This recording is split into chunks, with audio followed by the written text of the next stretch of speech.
Tá? As principais válvulas e sensores que estão equipando aí essa injeção eletrônica é o sensor de pressão do reio, válvula limitadora de pressão, sensor de fluxo do ar, sensor de pressão do ar, sensor de temperatura do combustível e o controlador de pressão de combustível. Só dar um detalhamento um pouco maior de cada um. Aqui a gente está vendo o sensor de fluxo de ar. No fluxo de ar, tanto no fluxo quanto no de pressão do ar, existe também sensor de temperatura do ar. Os dois têm dupla função. Esse fica na admissão, fica antes da turbina, e esse fica depois da turbina. Já fica na admissão também, mas depois da turbina. Ele vai medir tanto pressão negativa, quando a turbina ainda não está soprando ar, né? E pressão positiva, quando a turbina já está empurrando pressão. Só como um adendo aí, essa turbina é uma turbina bem pequena, ela consegue empurrar quase 1 kg de pressão com o carro parado. Tá? Só no acelerador ela já consegue empurrar cerca de 1 kg de pressão. Ela é bem pequena, de bastante tecnologia.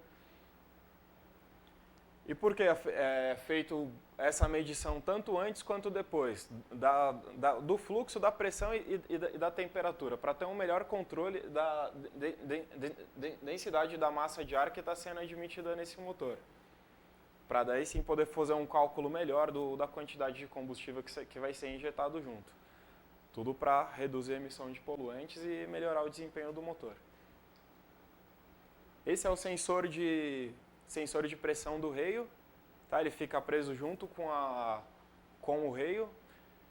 Se for necessária a substituição desse sensor, é preciso trocar a flauta junto, tá?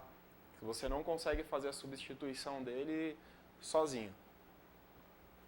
Um alerta para quem um dia for mexer nesse carro, jamais retira o conector com o motor em funcionamento, tá legal? Se fizer isso, ele vai perder esse controle da pressão e, por segurança, para não ter nenhum risco ao motor, o que vai acontecer? A pressão vai subir, ele libera aquele regulador de pressão que a gente falou que ele também tem, ele libera esse regulador e a passagem de combustível vai ficar direta. Então a pressão vai lá em cima, ele vai abrir a válvula limitadora de pressão que está aqui atrás do reio. Não sei se dá para enxergar aqui, mas o sensor está na frente, a válvula limitadora está na parte de trás do tubo. Se abrir essa válvula, também tem que trocar a válvula. Aí você vai ter que trocar a válvula, o reio e o sensor de pressão, tudo por uma pequena falha aí, né, que é desligar esse conector. Vou voltar aqui nos principais sensores para a gente dar uma esclarecida no como é que funciona. Você desculpa um pouco a falta de recursos visuais que a gente tem aqui, não deu para tirar foto de tudo, tá? Como a gente falou, a gente fez a avaliação desse carro na concessionária, então não foi tudo que deu para tirar foto, não era tudo que tinha na mão, é um carro novo, não tinha feito muita manutenção ainda, então não tinha tudo para a gente tirar foto. Mas aqui vai dar para entender legal. Nós temos o controlador de pressão de combustível. Esse controlador de pressão fica preso junto à bomba de alta pressão. Tá?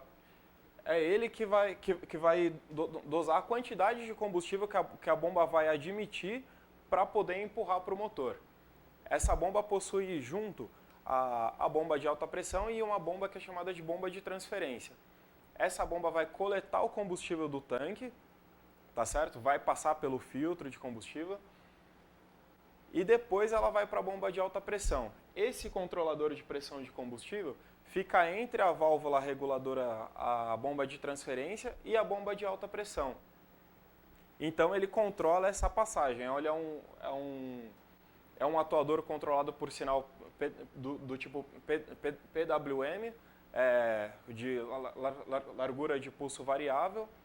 Então, o que acontece? Conforme aumenta o regime do motor, ele libera a maior passagem como se fosse um atuador de marcha lenta. Ele libera mais ou menos passagem de combustível. Quando ele libera mais passagem de combustível, a bomba de alta pressão absorve mais combustível e empurra mais. Quando precisa de menos, ele fecha, restringe a passagem e aí ela vai empurrar menos combustível para frente. Então é dessa forma que ele vai controlar a pressão. É controlado sempre pelo regime do motor. Tá? O regime do motor quem vai definir a pressão de combustível. A pressão do combustível vai variar entre 230 até 1.600 bar. Tá? Em situação então de marcha lenta, que você não tem carga no motor, vai estar por volta ali de 230 bar, e em carga máxima essa pressão vai chegar até 1.600 bar. Tá bom?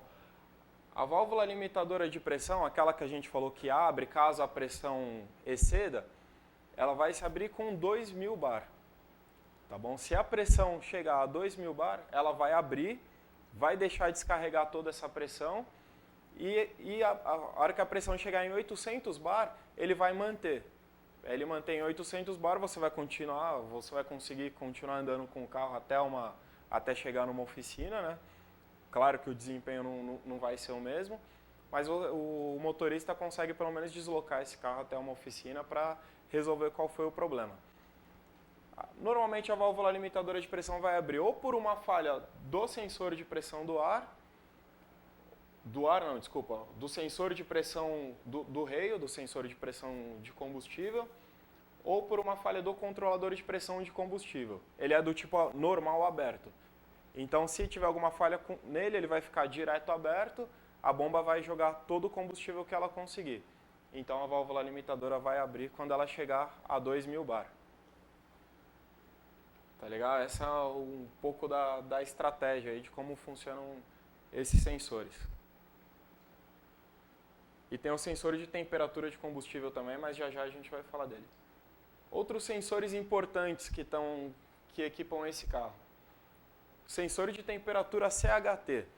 Esse sensor vai posicionado atrás do cabeçote. Só que é uma temperatura do motor, ele mede a temperatura do motor, mas não no líquido de arrefecimento. No cabeçote tem um furo, certo? Na própria carcaça dele, e esse sensor ele vai fixado ali. E com o torque que você coloca, ele é esmagado, então ele acaba fazendo parte do cabeçote ali. Então, mesmo que estoure uma mangueira de água lá, que toda a água escoe, mesmo assim ele ainda consegue ler a temperatura do motor, ele toma alguma providência. Tá certo? Não tem o risco de faltar uma água ou formar uma bolha de ar de repente no sistema de arrefecimento e você perdeu o sinal. Aqui não tem esse risco porque ele está medindo lá no cabeçote, próximo da câmara de combustão, então ele tem uma ideia do que está acontecendo. A temperatura está subindo demais, não está acontecendo nada, ele vai tomar providência, aumenta o débito de combustível para resfriar a câmera, ele vai dar algum jeito. Tá bom? Caso esse sensor seja removido do cabeçote, ele tem que ser trocado. Que como eu falei, ele vai esmagado lá. Então, precisou tirar ele, troca, que já não pode ser mais utilizado. Sensor de rotação. O sensor de rotação vai na parte de trás do motor também, em cima, vai diretamente no volante do motor. No volante tem uma falha de dentes para identificar a posição do primeiro e quarto cilindro.